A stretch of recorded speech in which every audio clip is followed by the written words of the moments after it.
শ্রীলঙ্কা থেকে এলো ভারতের জন্য চিন্তা বাড়িয়ে দেওয়ার মতো খবর। ভারত আগে থেকেই শ্রীলঙ্কায় চীনের বৃদ্ধিপ্রাপ্ত প্রভাবের জন্য অস্বস্তির মধ্যে ছিল, কিন্তু এখন শ্রীলঙ্কাতে ভারতের বিরুদ্ধে আরো একটা ষড়যন্ত্রের পর্দা ফাঁস হয়েছে। শ্রীলঙ্কায় এখন পাকিস্তানের ছায়া পড়েছে। আসলে পাকিস্তানের একটা ড্রাগ মাফিয়া শ্রীলঙ্কাতে liberation tigers of Tamil Eelam অর্থাৎ এলটিটিকে পুনরায় জাগিয়ে তুলতে চায়। ভারতে বড় মাত্রায় হিরোইনের স্মাগলিং এর মাধ্যমে এলটিটিকে পুনরায় জাগিয়ে তোলার জন্য ফান্ডিং জোগাড় করা হচ্ছে। এই পুরো ষড়যন্ত্রের খোলাসা তখন হয় যখন কেরালার উপকূলে 200 কিলোগ্রাম হিরোইন বাজেয়াপ্ত করা হয়। আধিকারিকদের মতে কথিতভাবে এই হিরোইন পাকিস্তানের হাজি সেলিম ড্রাগ কাটানের সঙ্গে যুক্ত রয়েছে। হাজি সেলিম শ্রীলঙ্কার ড্রাগ মাফিয়াদের সঙ্গে মিলে ভারতে অবৈধ হাতিয়ার এবং ড্রাগস পাঠাচ্ছে, যাতে এলটিটিকে পুনরায় জাগিয়ে তোলা যায়। আপনাদের বলি, এলটিটির জন্য ভারত এবং শ্রীলঙ্কার মাঝে কয়েক দশক ধরে বিবাদ চলতে থাকে।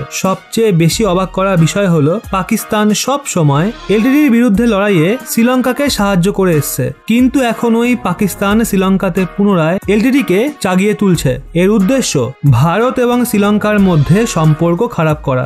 যেই সময় আর্থিক এবং রাজনৈতিক সংকটের সঙ্গে মোকাবিলা করা শ্রীলঙ্কা ভারতের কাছে সাহায্য চাইছে, ঠিক ওই সময় পাকিস্তান শ্রীলঙ্কার এই পরিস্থিতির ফায়দা তুলতে লেগে পড়েছে। যদি পাকিস্তান এই খতরনাক প্ল্যানে সফল হয়ে যায় তো ভারতের সুরক্ষাকে নিয়ে বড় সমস্যার সৃষ্টি হবে। পাকিস্তান এবং শ্রীলঙ্কার সৈন্য সম্পর্ক অনেক পুরনো। শ্রীলঙ্কার ভৌগোলিক স্থিতি এমন যে যদি ওখানে পাকিস্তানের পা শক্ত হয়ে যায় তো সে ভারতের জন্য দক্ষিণ থেকে সমস্যার সৃষ্টি করতে পারে। স্বভাবতই পাকিস্তান সর্বদা এই সুযোগের ফায়দা ওঠানোর চেষ্টায় থাকে। 1971 সালে যখন ভারত তখনকার পূর্ব পাকিস্তানে যাওয়া বিমানকে ভারতীয় ক্ষেত্রের ওপর দিয়ে ওড়ার ওপর প্রতিবন্ধকতা লাগিয়ে দেয়, তো শ্রীলঙ্কা পাকিস্তানি জাহাজ এবং এয়ারক্রাফটকে শ্রীলঙ্কাতে রিফুয়েল করতে এবং মেরামত করার সুবিধা দিয়েছিল। 70-এর দশকে এলটিটির বিরুদ্ধে লড়াইয়ে শ্রীলঙ্কান সরকার এবং সেনাকে পাকিস্তান অনেক সহায়তা করেছিল। 1987 সালে Bharat Sri Lanka peace keeping force পাঠানোর সিদ্ধান্ত